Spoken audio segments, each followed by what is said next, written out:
ওরে ভাই রে ভাই, এটা কি দেখলাম না, এই লোক আসলে ওয়ান পিস। রুচির প্রশংসা করি আর কি, আপনার রুচির প্রশংসা করি, খুবই সুন্দর হয়েছে। ভাই কি হয়েছে ভাই বাইকের?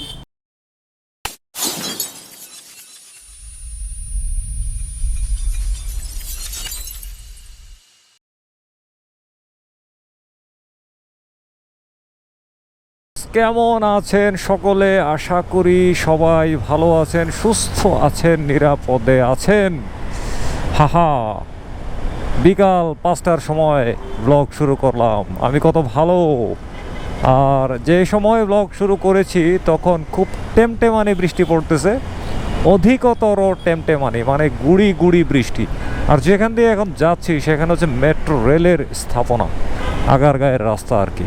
দেখতেছেন কি সুন্দর না? এই মেট্রো রেলের এই জায়গাটার মধ্যে এই যে একটা পিলার থেকে আরেকটা পিলারের যে দূরত্ব এবং এই জায়গায় যে গ্যাপগুলো দেখছেন, যেখান দিয়ে এই যে সুন্দর আকাশটা দেখা যাচ্ছে, এই গ্যাপটারে যদি মানে ঢাইকা দিত, ঠিক আছে, কোনো পর্দা বা কোনো একটা মানে কোনো একটা কিছু দিয়ে যদি ঢাইকা দিত পুরা টারে, তাইলে এই জায়গাটারে পুরা কিন্তু একটা টানেলের মতো একটা ফ্লেভার আসতো। করবে নাকি এরকম ভবিষ্যতে? যাক, আইডিয়া দিয়ে দিলাম, করলে করুক নাইলে নাই, তাতে আমার কি। আরে একজন ভাইয়ের মোটর সাইকেল ঠেলতে হইতেছে। ভাই কি হয়েছে ভাই বাইকের? হ্যাঁ হ্যাঁ, ওহো, এই যে কাছেই পাম্প আছে, কপাল ভালো কপাল ভালো। কোত্থেকে আসছেন ঠেলে? ও, অনেক দূর থেকেই ঠেলে আসছে। যাক, এমন টাইমে তার সাথে দেখা হয়েছে যখন জ্বালানি তেলের স্টেশন খুবই কাছে, এবং যদি তার থেকে জ্বালানি তেলের স্থানটা দূরবর্তী হইতো তাইলে অবশ্যই আমি তার সাথে 130 টাকা দামের পেট্রোল আমার ট্যাঙ্ক থেকে একটু হলেও দিতাম এবং নিজেকে মহৎ ব্যক্তি হিসাবে আজকের ভিডিওতে প্রমাণ করে দিতাম। আরে সুযোগটা পাইলাম না নিজেকে মহৎ প্রমাণ করার। আর আমি আসলে একটা জিনিস আমার কাছে ভাবতে খুব কষ্ট লাগে, সেটা হচ্ছে কি, তেলের অভাবে মানুষজন কেন বাইক ঠেলবে? মানুষজন আসলে কিছু কিছু ক্ষেত্রে না এক্সট্রিম লেভেলের কিপটামি করে ফেলে, ঠিক আছে? তেলের জন্য বাইক কেন আমার ঠেলতে হবে? আমার ফার্স্ট কথা হচ্ছে এটা। একটা কথা আসিল যে আমার তেলে ভেজাল, বাইকে কোনো ট্রাবল হয়েছে এই জন্য বাইক ঠেলতে হয়েছে, সেটা ভিন্ন ব্যাপার। কিন্তু তেল শেষ এই জন্য বাইক আমার ঠেলতে হবে কেন? ইসিরে একটু স্টার্ট নিয়েছিল আবার বন্ধ হয়ে গেছে, আসলেই তেল আর নাই। আচ্ছা যাই হোক, কেন আমারে তেলের অভাবে বাইক ঠেলতে হবে? আমি যখন তেলটা নেই তখন তো আমার একটু হিসাব করে নিতে হবে। 500 টাকা, 1000 টাকা, 5 লিটার, 7 লিটার, 10 লিটার, 12 লিটার, বা যাদের ক্যাপাসিটি আরও বেশি 16 লিটার, ঠিক আছে? ওই কিছু কিছু মানুষজন আছে করে কি, মানে অতিরিক্ত হিসাবই, এই অতিরিক্ত হিসাবটাই হচ্ছে সমস্যা। অতিরিক্ত হিসাব করতে চায় যে এই আমি 100 টাকার তেল নিব, 200 টাকার তেল নিব, 250 টাকার তেল নিব, নিয়ে টাকা বাঁচাবো। এইটা করতে গিয়েই না ওই মানুষগুলাই আমি দেখছি রাস্তাঘাটে বেশিরভাগই ধরা খায়।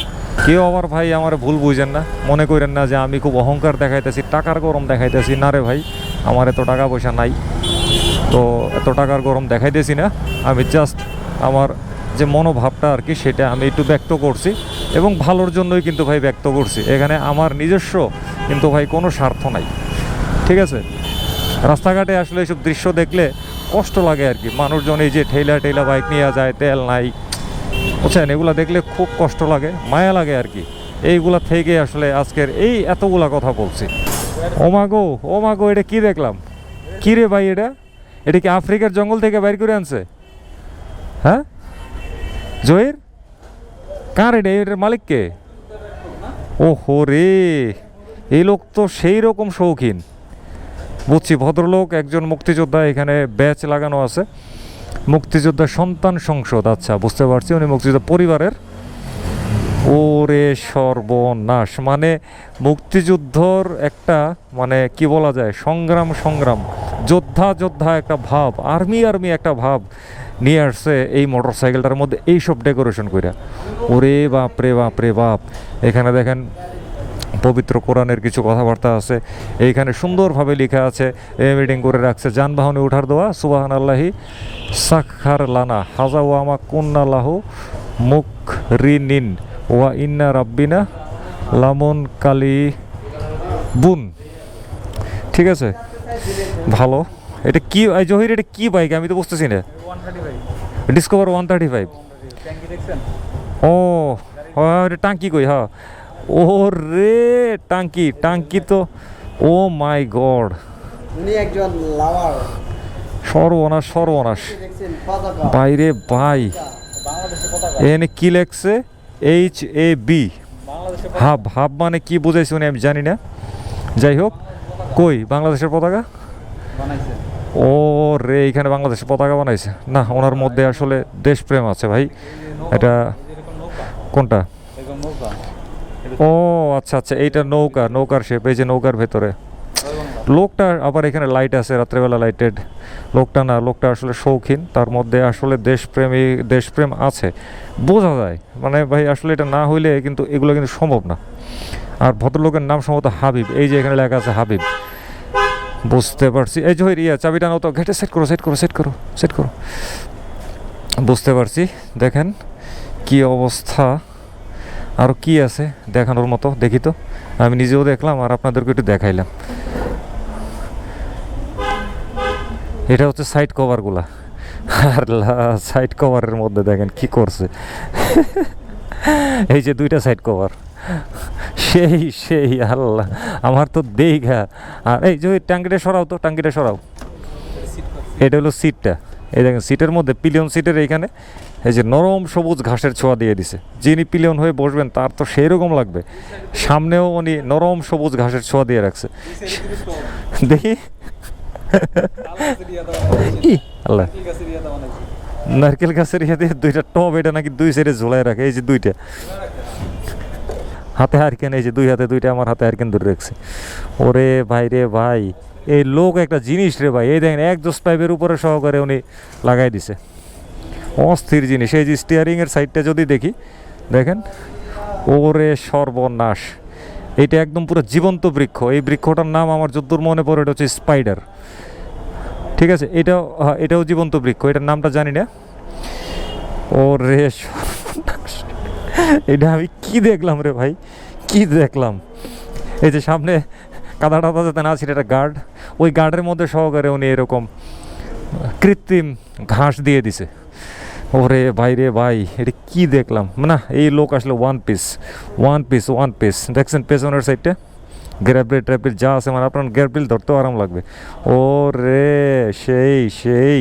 সেই সফট লাগতেছে। ওরে সেই মামা, সেই রকম মাথা পুরা নষ্ট হয়ে গেছে আজকে আমার এটা দেখে। দেখলেন তো, এটা এক্সক্লুসিভ মডিফিকেশন করা মোটরসাইকেল। তবে বাকি আছে, এবারে দেখবেন একটা এক্সক্লুসিভ মডিফিকেশন করা বাইসাইকেল, মারাত্মক রকমের, কিন্তু ভালো লাগবেই। চলেন। ওরে এটা কি, আর রে সর্বনাশ, মারাত্মক জিনিস তো। ইয়ে আঙ্কেল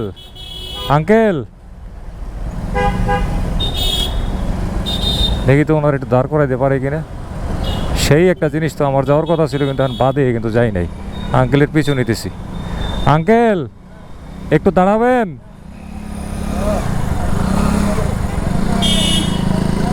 আঙ্কেল একটু দাঁড়াবেন? ও আচ্ছা, দাঁড়াবেন না, এটা চলা। আমার খালি এটা দেখতে মনে যাইতেছে, দেখছেন কি অবস্থা। আচ্ছা যাক, আঙ্কেল দাঁড়াতে চাচ্ছে না, উনি সিরিয়াস মুডে রাইডিংটা করতেছে। তো আমিও সিরিয়াস মুডে আঙ্কেলের সাথে চলতে এটা একটু পর্যবেক্ষণ করি। এক্সট্রিম লাগতেছে কিন্তু রে ভাই, এক্সট্রিম। দেখছেন মানুষের মানে শখ যে কোন পর্যায়ে যাইতে পারে, অসাধারণ লাগছে, অসাধারণ। ও আঙ্কেল এদিকে কর্নারিং করছে, আমিও একটু আঙ্কেলের সাথে কর্নারিং করি। হ্যাঁ, আমি কর্নারিং করছি। আঙ্কেল আপনার সাইকেলটা এত সুন্দর লাগতেছে, বুঝছেন, আমি অন্যদিকে যাওয়ার কথা ছিল, কিন্তু আপনার সাথে আসতেছি। আরে আমি যাব, আমি আজকে আঙ্কেলের পিছনে আঙ্কেলের বাসায় চলে যাব। আল্লাহ, চরম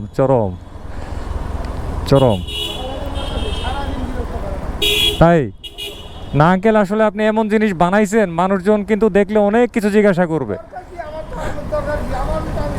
হ্যাঁ সেইটাই না, ঠিক আছে আঙ্কেল, অনেক ভালো লাগছে আপনার এই আপনার রুচির প্রশংসা করি আর কি, আপনার রুচির প্রশংসা করি, খুবই সুন্দর হয়েছে।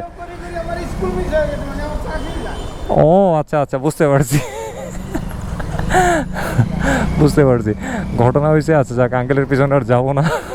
আঙ্কেল বলতেছে উনি সম্ভবত কোনো স্কুলে চাকরি করে, তো বলতেছে যে এই যে প্রতিদিন আমার লোকজন রাস্তার মধ্যে দাঁড় করায় এইটা জিগায় ওইটা জিগায়, এইসব জিগাইতে আমার সময় নষ্ট করে।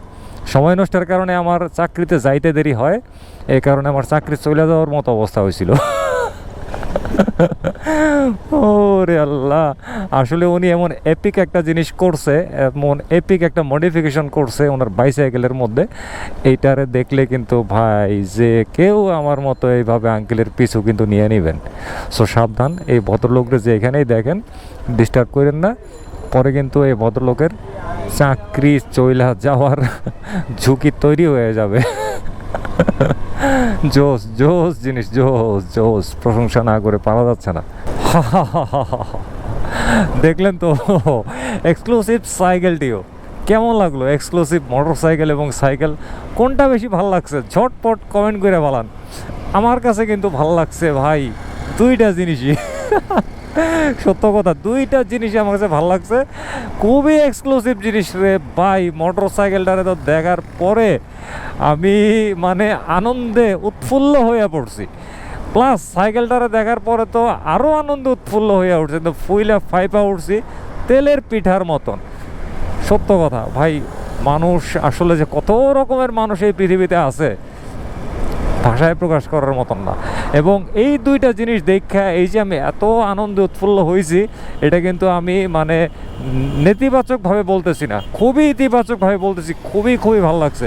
প্রত্যেকটা মানুষ প্রত্যেকের জায়গা থেকে যতটুকু পারে সর্বোচ্চ মেধা দিয়া তার যে সৃষ্টিশীলতা, ক্রিয়েটিভিটি, এইটা কিন্তু তুলে ধরার চেষ্টা করে।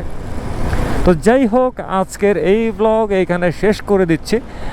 তো সামনে আবারও কথা হবে অন্য কোনো ব্লগে, অন্য কোনো দিন। তো সবাই ভালো থাকবেন, সুস্থ থাকবেন, নিরাপদে থাকবেন, নিরাপদে মোটর সাইকেল চালাবেন, ট্রাফিক আইন মানবেন, আর মোটর সাইকেল চালানোর সময় অবশ্যই ফুল ফেস সার্টিফাইড হেলমেট ব্যবহার করবেন। খোদা হাফেজ।